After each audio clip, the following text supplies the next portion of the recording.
The Mouse-Free Marion Project is one of the most critical bird conservation projects in the world currently.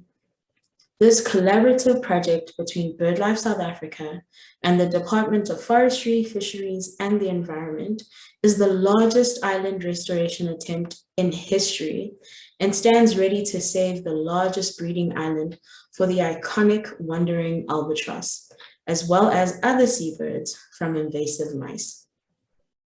Our project manager, Dr. Anton Wolfaardt, will lead us through this.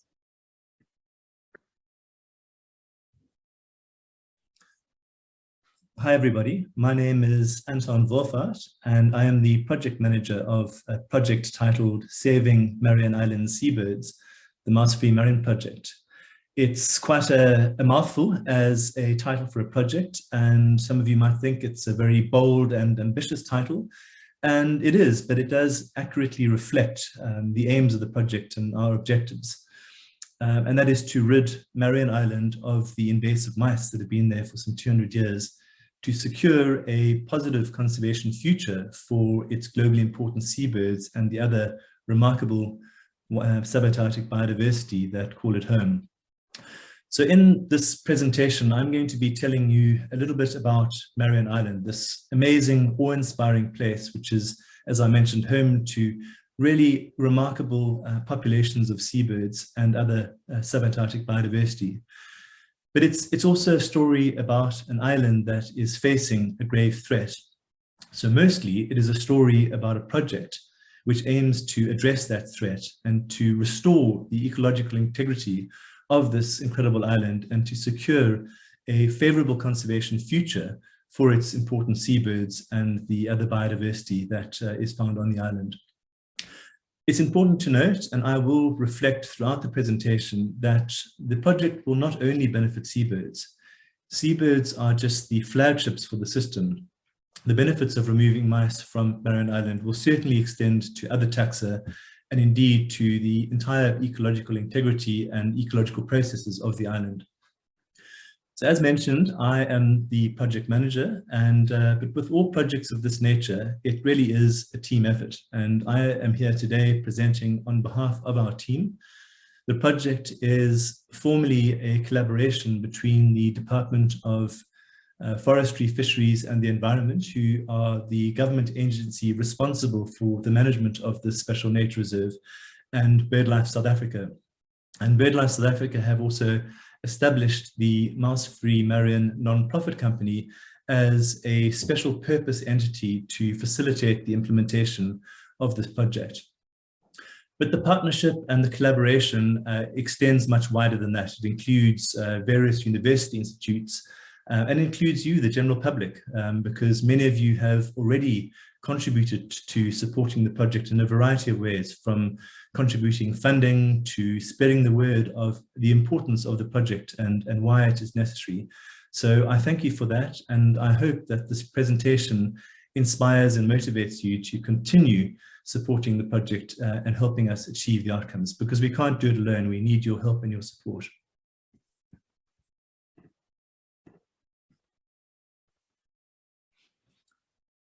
And I'm sure many of you listening to this presentation have heard of Marion Island, might be familiar with it, but I'm sure that if I were to ask the average South African or somebody from outside of South Africa with the knowledge of its geography, what the southernmost portion of South Africa is, the majority of people would say Cape Agulhas.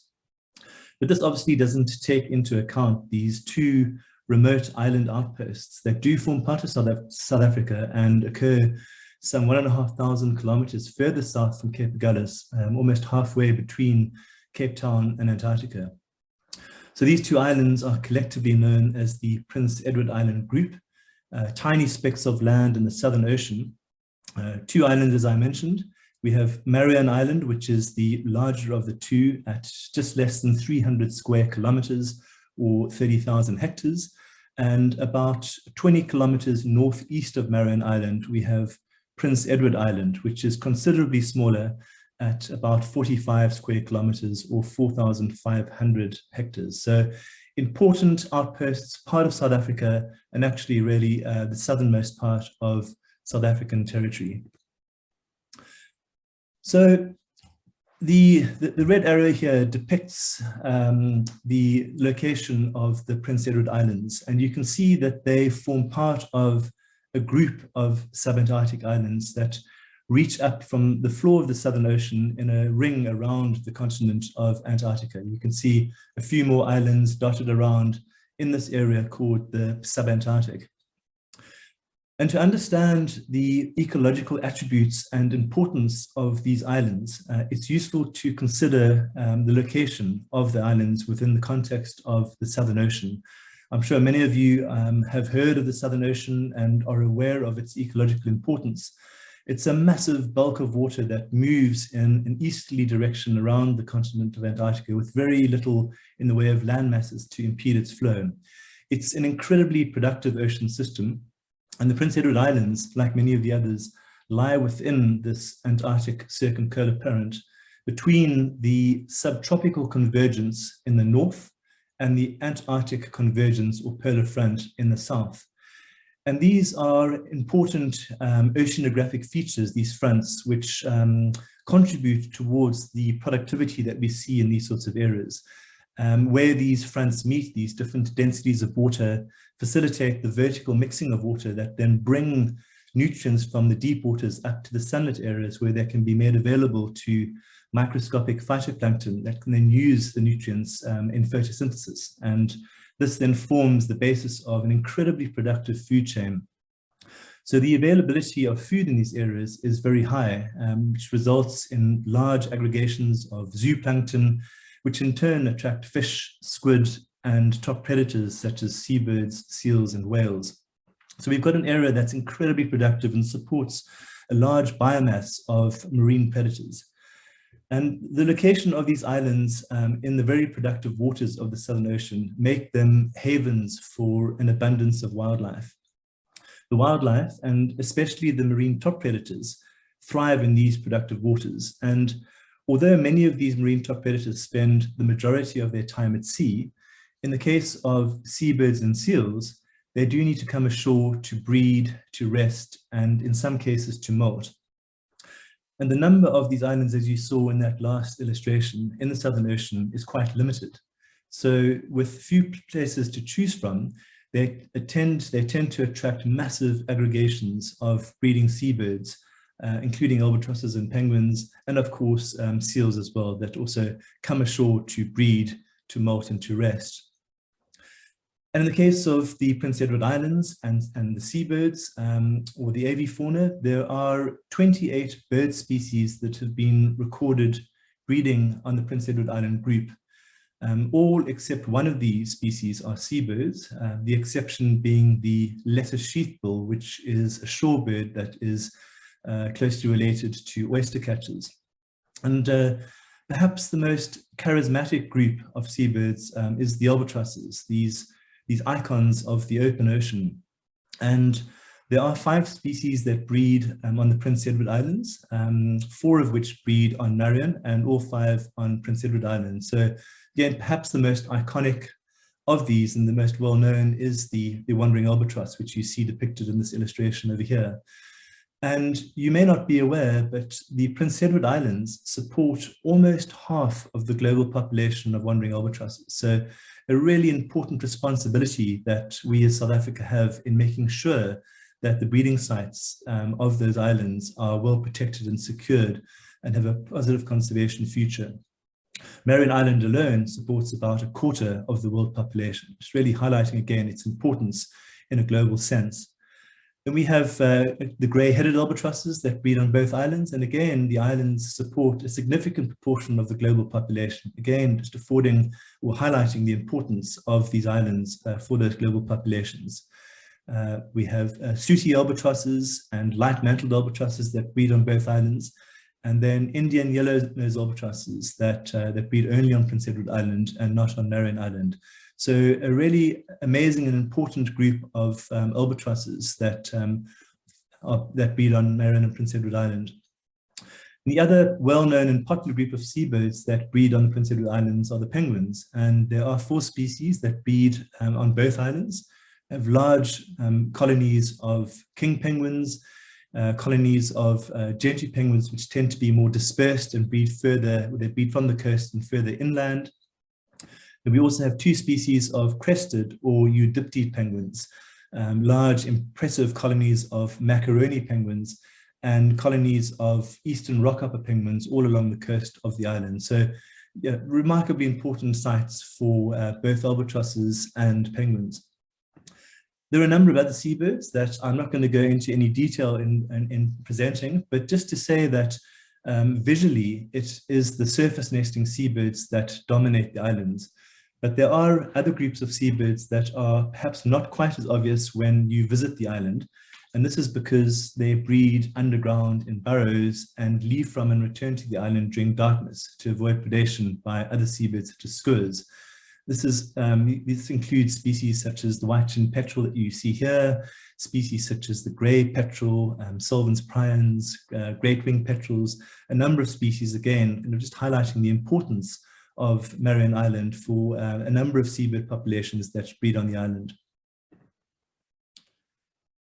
And the islands are important not only for seabirds. The islands and surrounding waters provide important habitat and feeding areas for a number of marine mammals, such as fur seals and elephant seals. There are two species of fur seal, the subantarctic fur seal that you see illustrated in this slide, and then the Antarctic fur seal, both of which are closely related to the Cape fur seals that we get off the coast of southern Africa.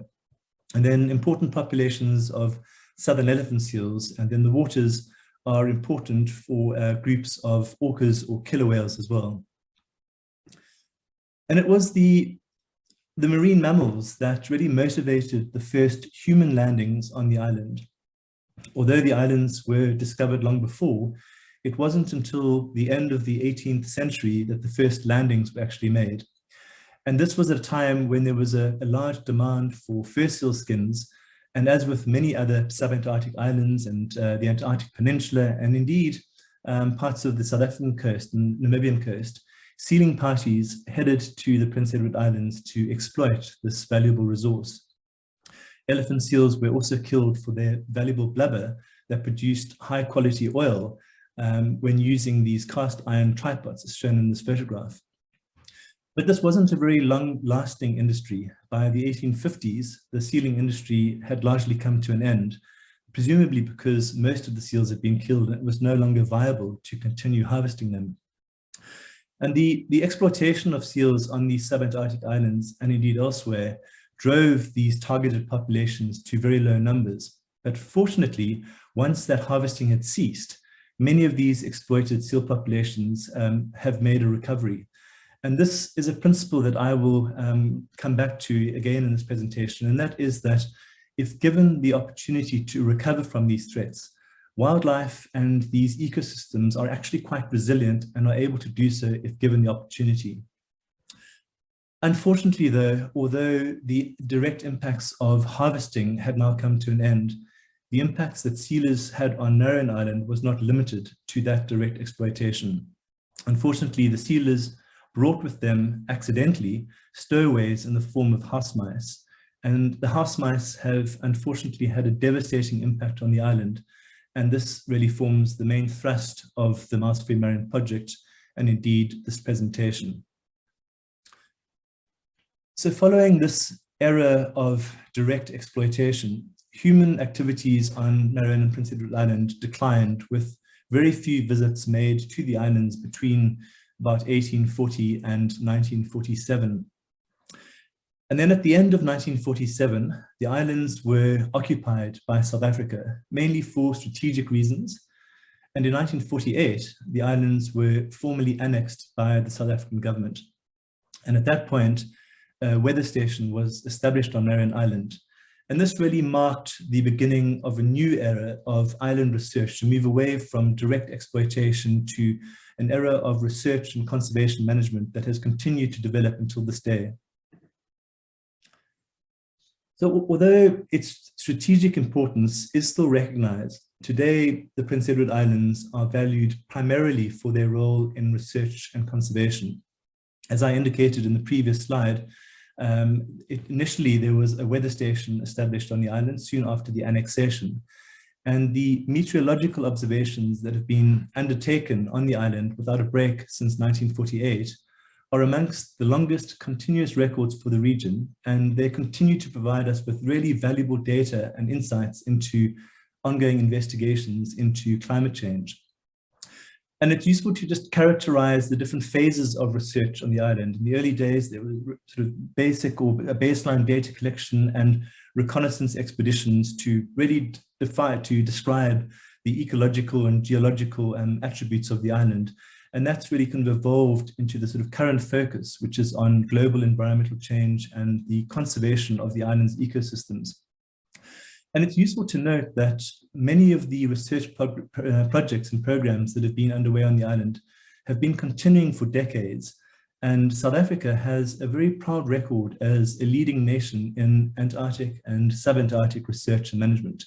There have been a number of projects that have been underway for 30, 40 years that have initiated a long time ago and have continued to this day. And so we've got incredible understanding of the ecological processes, the biology of species, and the nature of threats that the island face. And this really has underpinned the Mouse-Free Marion Project, the need for the operation and how best to go about it. And my own career in seabird and island conservation started at Marion Island when some 28 years ago, when I was fortunate to be part of the 51st overwintering team from 1994 to 1995. And I was very lucky to be employed as a seabird field researcher, working mostly on penguins, but also on other seabirds of the island, including albatrosses and petrels. And as with most people who are fortunate enough to visit the island, and especially those of us who have been able to overwinter on the island, the experience was a profound one for me and really set the course for the years that followed and shaped the rest of my career. It really is an inspiring experience to spend a year on the island studying the seabirds and the ecology of the island. And one generally finds that researchers that visit the islands are invariably inspired to return, resulting in many of these long-term programs that I referred to earlier that have yielded and continue to yield globally important scientific findings. So from a personal perspective, to become formally involved in the islands again, and especially with such an important project for the conservation of the islands, is truly a great privilege.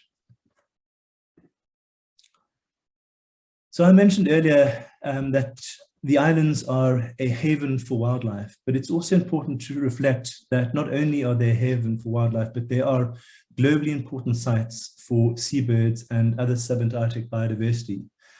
I mentioned earlier that collectively, Marion and Prince Edward Islands support almost half of the global population of wandering albatrosses, with Marion Island alone hosting about a quarter of the world's population. And the importance of the island is recognized through a number of designations. BirdLife International has designated the island as an important bird area. The South African government declared the island a special nature reserve in 1995. This is the highest level of protection afforded under South African legislation. It has also been designated a Ramsar site of international importance. So really reflecting that this truly is a jewel in the crown of South Africa's protected areas.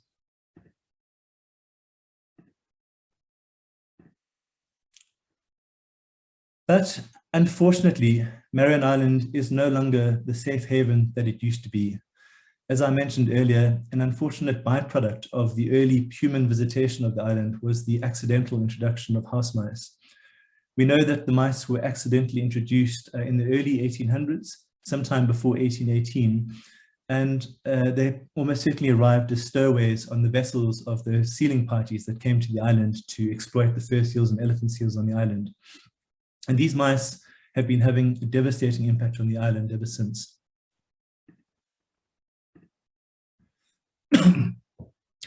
Fortunately, the neighboring Prince Edward Island has escaped any introductions of vertebrate predators and has remained free of these introduced vertebrates. This is a photograph taken from Marion Island across to Prince Edward Island. And apart from a couple of alien plants, Prince Edward Island is almost pristine. In fact, it's considered to be one of the most pristine islands in the Southern Ocean. And this is great from a number of perspectives. Firstly, it means that the island is a safe haven for the biodiversity that calls it home. but it also means that we have an opportunity to assess the impacts of mice by considering and comparing the differences between Prince Edward Island and Marion Island.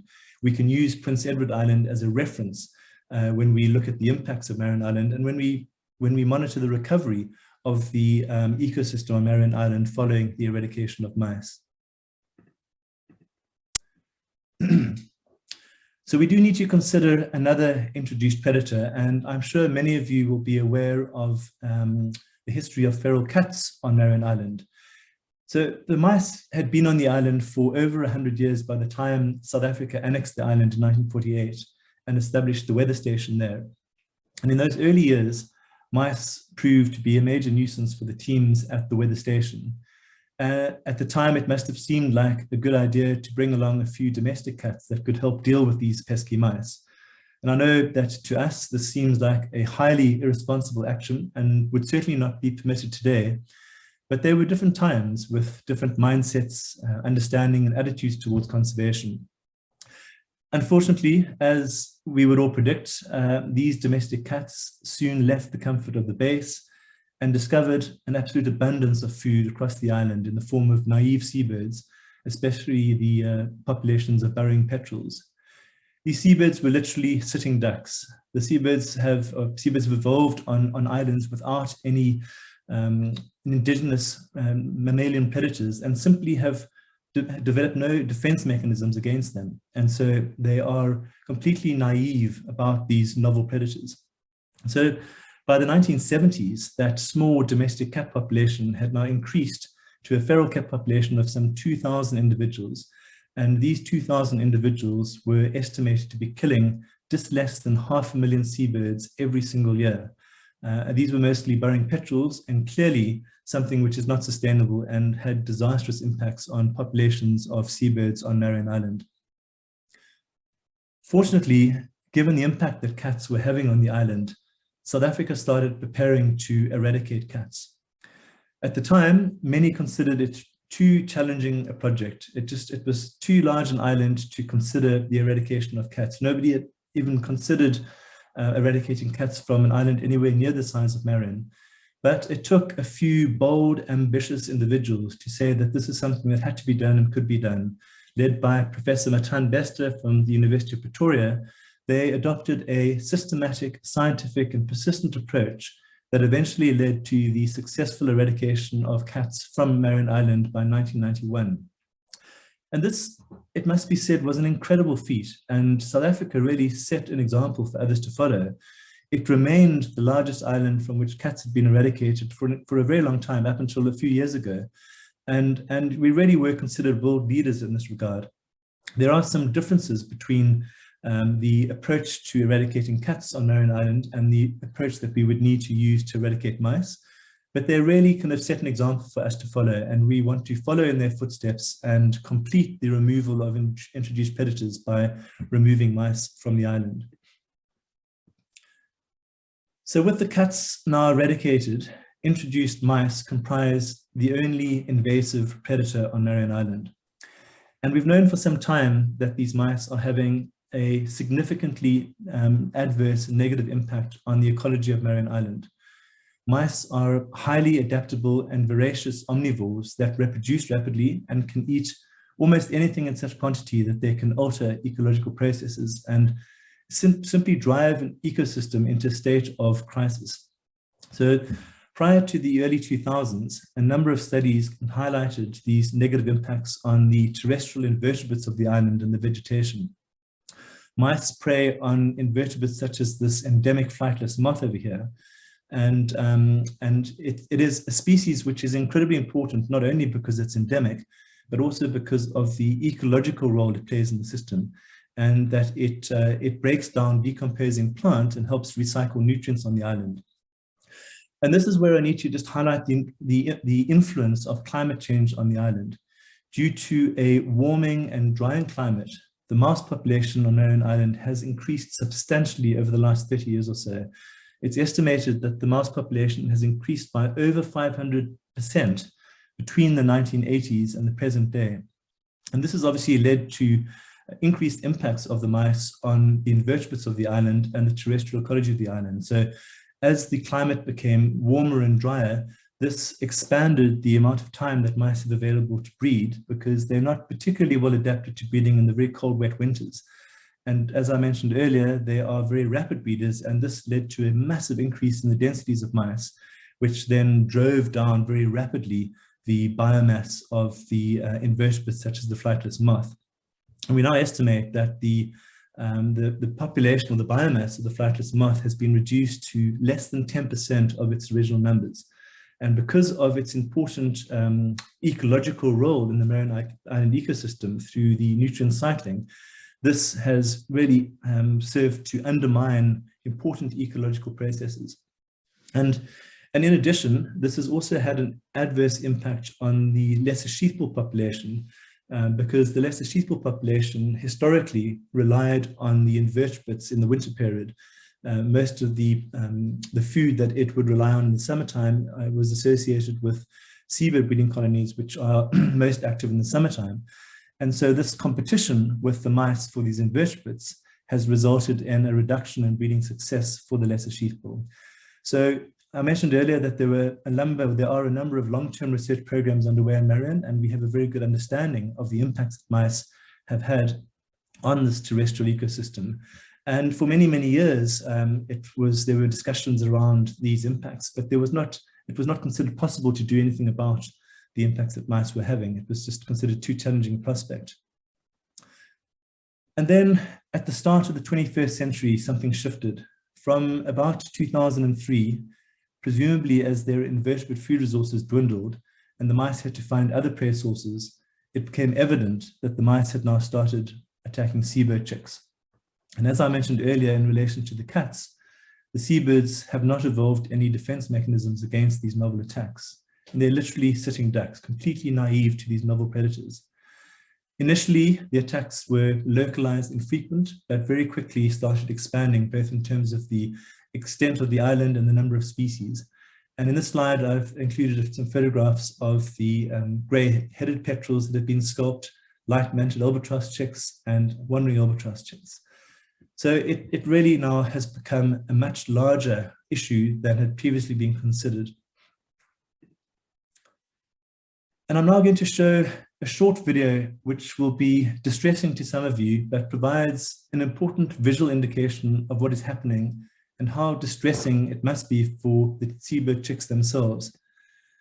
This video was shot by Ross Wanless and Andrea Angel, and shows how the albatross chick simply has no means of deterring these persistent attacks and will eventually give up and succumb to the attacks. It's this particular video is shot on Gough Island and shows a Tristan albatross chick, but we know from similar footage on Marion that this is what is happening to the species on Marion Island as well.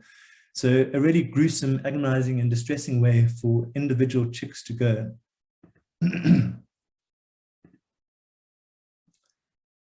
And as I mentioned initially, in the early 2000s, the observations of mice attacking seabirds were infrequent and localized.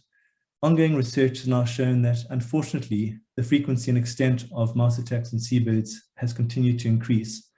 There is an increasing body of evidence from research at Marion that the scale and significance of these impacts on mice are becoming more severe, and with continued climate change, especially as the climate becomes drier and warmer still, these impacts are likely to become more severe still. And as I've indicated, not only are albatrosses and petrels directly impacted through predation of their eggs, chicks, and even adult birds on some occasions, but the integrity and functioning of Marion Island's ecosystems and ecological processes will continue to become impoverished as a result of the impacts of mice. And I'm returning again to Tom Peshak's startling image of a sculpted grey-headed albatross, because if you were to type into Google Marion Island albatross, the first image that comes up is this image. The next 4 to 5 images are also of mouse-attacked birds. And the issue is receiving increasing international attention and prominence. And following a National Geographic article for which Tom took the photographs, the island was dubbed the Island of the Zombie Mouse. So for this important bird area and special nature reserve to be referred to in this way really is an indictment and a sad reflection of the situation. Excuse excuse me. With all of this in mind, you might be asking, well, what does the future hold for Marion Island seabirds? If it's just a couple of species and only affects a couple of individuals, then does it really have an impact at the population level? Well, we know from research and forecasting by experienced seabird scientists that have been working on Marion Island for many years that the continued presence of mice on Marion Island is predicted to cause the local extinction of the majority of the seabirds on the island over the next 30 to 100 years. It's predicted that 18 of the 28 species that have been recorded breeding on the island face a very real risk of local extinction in the presence of mice. So very simply, in order to prevent these losses and to restore the Marion Island ecosystems back to their former glory, we have no other option but to eradicate the mice from the island. And in fact, the impacts that the mice are having are actually more severe than we had previously assessed. And this is based on a study that's been published very recently and accounts for the fact that these are long-lived seabirds. And so, as I mentioned earlier, it's predominantly the eggs and the chicks that are being affected by mouse predation. There are some instances where adult birds of some species have been impacted, but it's largely the chicks that are being impacted. And so you have adult birds that return to the island to breed, but there is reduced recruitment into the population. And this study has quantified the impact that mice are having, taken that into account, and have shown that the albatrosses especially are likely suffering greater impacts from mouse predation than previously thought. But the good news is that the same study modeled the impact of reducing mouse predation and showed that without mice on the islands, we face the prospect of increasing populations of these long-lived seabirds, which is really encouraging. And the other good news is that we know that this is an issue that can be solved. Introduced predators, including rodents, can be removed even from large islands. 30 years ago, when I was on Marion Island, the eradication of mice on an island the size of Marion was certainly not being contemplated. It was considered too challenging a prospect. However, much has changed since then, and this is largely due to the pioneering efforts of our colleagues in New Zealand, who have paved the way in removing rodents and other introduced predators from large islands, and have provided the foundation for increasingly ambitious and successful projects. And so due to the development in eradication techniques during the last 30 years, and particularly the refinement of aerial baiting methods, the eradication of mice from islands such as Marion is now considered feasible.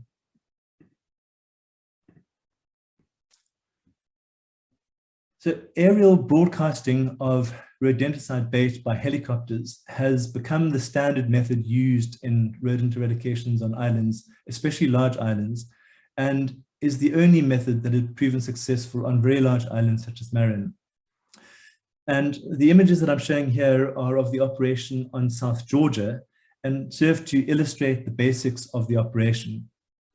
Essentially, you have a fleet of helicopters that are used or is used to sow a specially formulated rodenticide bait from underslung bait buckets across the entire island.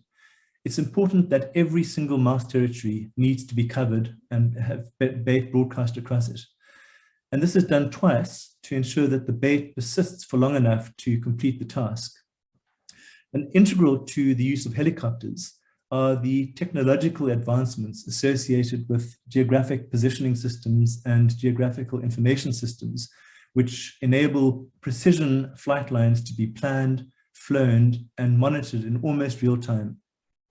As I've mentioned, given the size of Marion Island and the challenging nature of the operation, we have no other choice but to follow a methodology and to use products that have been tried and tested. We cannot afford to experiment with novel approaches that haven't been tested elsewhere in less challenging situations. So on large islands such as Marion, there simply is no other solution other than using poison bait and applying this aerially. It's useful just to kind of note here that all it takes in an operation like this is for a few mice or even one pregnant female not to eat the bait or to die for the operation to be a complete failure. This really is an all or nothing affair. And I think it's useful just to emphasize again at this point the difference between eradication and control. In eradication operations such as this, we are aiming to remove every single individual.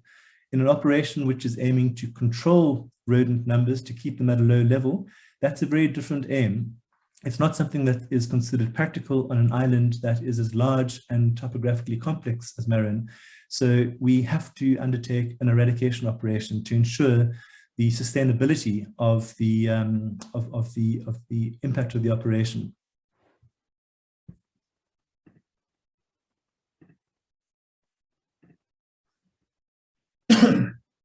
And as I mentioned, there have been a number of operations that have preceded ours. There have been hundreds of operations on islands. And there have been a number of operations on islands very similar to Marion that have helped inform our own planning. It is useful to note that each operation has its own set of challenges, and the outcomes of these have helped refine the tools and the approaches for subsequent operations. The islands that I've listed here are all quite similar to Marion in that they are subantarctic islands on which invasive species, rodents, and rabbits have been eradicated successfully. Except for South Georgia, Marion Island will be the largest island cleared of mice in a single operation, and on an island on which mice are the only introduced predator. And it's useful just to indicate at this point that South Georgia is substantially larger than all of those other islands and Marion Island, but is different in one key respect, and that is that it has glaciers which extend down to the sea, which essentially serve as barriers to rodents, and which enabled the operation on South Georgia to be done over several years rather than in one single operation. It was still a massively challenging operation, which was successful, and I'll come back to that later, but it was only possible because it could be compartmentalized into smaller units. They were still substantial in size, rather than doing it in one go. Unfortunately, all of these other islands and Marion Island don't have that sort of ecological barrier, and so need to be done as a once-off intervention. And this is just an illustration to show that there have been stepwise advances in the methods and the technology and the skills and the knowledge that have helped advance the planning for such operations and the ambitious nature of operations that have been undertaken and successfully implemented over a period of time. And really, kind of, as I said earlier, have paved the way for an operation on an island the size of Marion to be contemplated and planned for. So as I've indicated, we know that the operation is going to be hugely challenging. The size of the island, its remote location, the inclement weather conditions all contribute to making this a very challenging task. However, we know that it is achievable. We also know what the challenges are, and so we are planning to address these. The feasibility study that we commissioned has concluded that if we follow best practice, we can eradicate mice from Marion Island. We've used published information and previous experience on other islands, as well as on-site research and close collaboration with international experts and peer review of our plans to inform the ongoing planning of our project and to ensure that our project is based on what is considered to be best practice. And one of the important principles of best practice is to ensure that you make use of appropriate expertise. And we are very fortunate in our operation, or our project, to have as our operations manager, Keith Springer, who is one of the handful of people who have led these large-scale island rodent eradication projects. He led the operation on Macquarie Island, has been integrally involved in operations in South Georgia, the Antipodes, and on many other islands. So again, just to highlight that the eradication techniques and approaches that we will use are neither novel or experimental. They are the culmination of more than 30 years of development and implementation involving hundreds of successful rodent operations on islands around the world.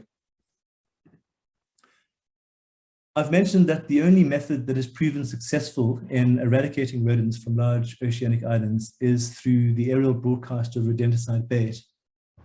We know that most eradication projects using rodenticide have resulted in some level of mortality for some non-target species. However, in all of these projects, the short-term mortality impacts have been far outweighed by the overall ecological benefits of the operation. And it's important to highlight that these issues are being very carefully considered in the planning for our own project. Overall, the effects on non-target species are well enough understood to enable planning that minimizes the impacts on susceptible non-target species. And we have also, for the Mouse-Free Marion Project, established an independent expert advisory panel to conduct an assessment that will help inform the planning for our operation. And just to conclude that discussion by saying that these operations proceed on the basis that the long-term ecological benefits far outweigh the short-term and reversible impacts on non-target species. Our operation also has to consider a number of regulatory processes, and we are in the process of applying for the permits and consents that we require through the very strict Prince Edward Islands Management Plan. There are a number of agencies that we need to apply to get permits from, including the Department of Agriculture, Land Reform and Rural Development, and the South African Civil Aviation Authority. And these are all important processes which give us the opportunity to put forward the reasons for the project and to demonstrate that we've considered all of the issues that need to be considered and have rigorous plans in place to address these so that there are no unnecessary concerns about risks associated with the project. So I mentioned before with respect to seal harvesting that wildlife and ecosystems are actually quite resilient and can recover if given the opportunity to do so. And this is certainly the case with seabirds. And I'd like to use an example here. And the example is the spectacled petrel to illustrate the resilience of seabirds. The spectacled petrel breeds at only one site in the world, and that is Inaccessible Island in the South Atlantic. It's part of the Tristan da Cunha group of islands. And it's a species which came close to being wiped out by feral pigs. But fortunately, the pigs died out before they ate the last of the petrels. And since then, the population has been increasing, despite some mortality associated with fisheries in the South Atlantic. So this is quite remarkable, and we know from work that Peter Ryan and his colleagues have undertaken that over recent decades, the population of spectacled petrels has continued to increase at about 7% per annum. And it really again just highlights, as I say, the resilience of seabird populations. And it shows that for most of the issues that threaten seabirds, we actually know what to do to solve them. And there have been many examples of how interventions have made a difference at a local level. And I think the key issue with conservation is we just need the societal and political will to implement these solutions more broadly. And eradications of introduced predators on islands are one of those effective conservation interventions. There are many examples showing spectacular recovery of these islands and rebounding of their seabirds and other fauna once the introduced predators have been removed. And I just want to include here the example of South Georgia. South Georgia had for hundreds of years, for 100 years, brown or Norway rats and house mice on the island that were having a devastating impact.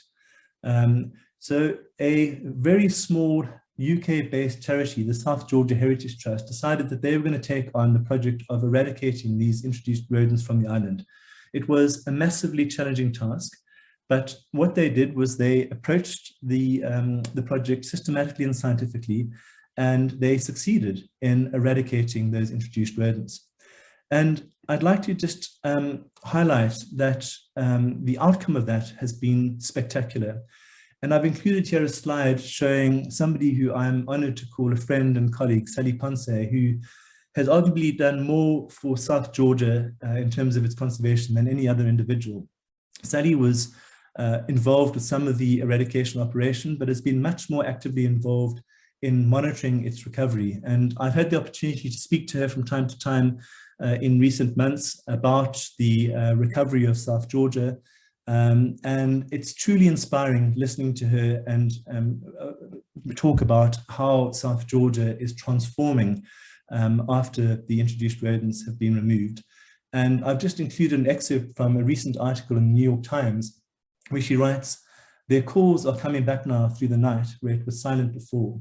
The bird's revival is just the beginning of the island's ecological changes. Every year I get back, I just think, wow, how lucky can I be to see it change year on year. We are able to do good things, and South Georgia is one of those examples." So Sally there is talking about the burrowing petrels and the prions and just how being in these places that she's visited for 30, 40 years, she's now experiencing things she's never seen and heard before. So, we have the opportunity to achieve this outcome for Marion Island. And as I mentioned, it's a partnership between the BirdLife South Africa and the Department of Forestry, Fisheries and the Environment, who are responsible for managing the island. And we are all working incredibly hard to achieve what will be an incredible conservation legacy for this most important island. But we do have a lot to do between now and the baiting operation.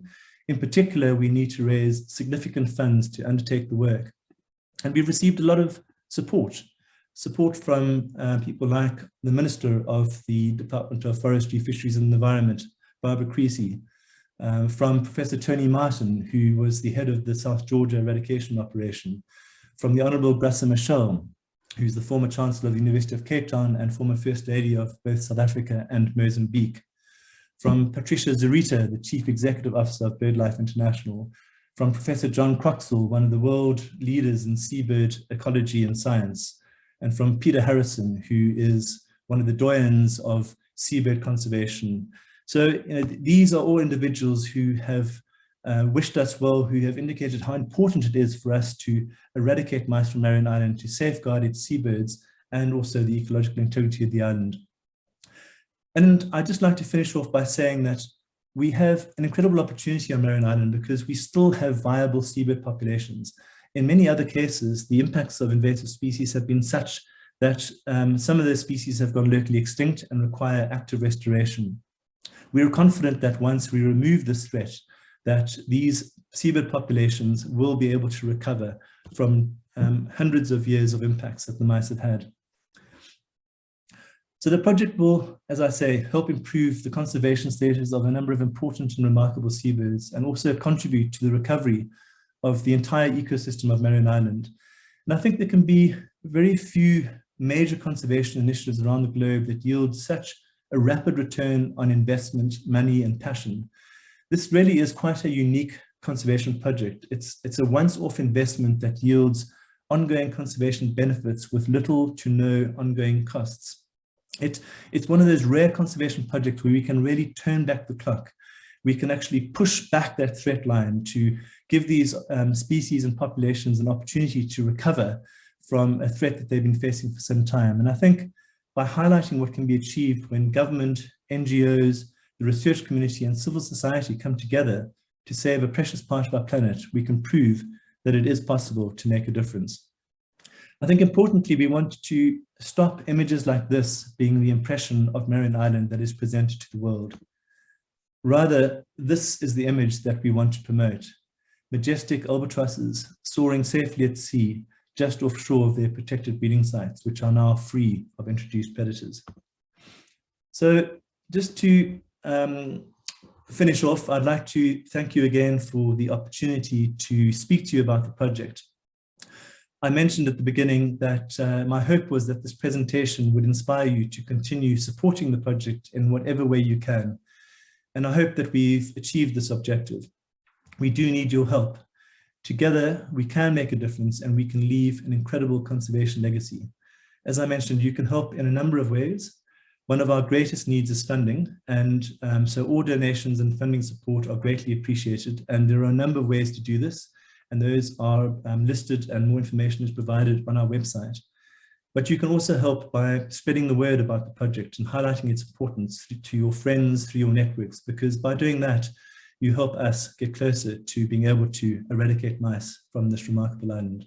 Thank you very much for the time, and I wish you well for the rest of the African Bird Fair.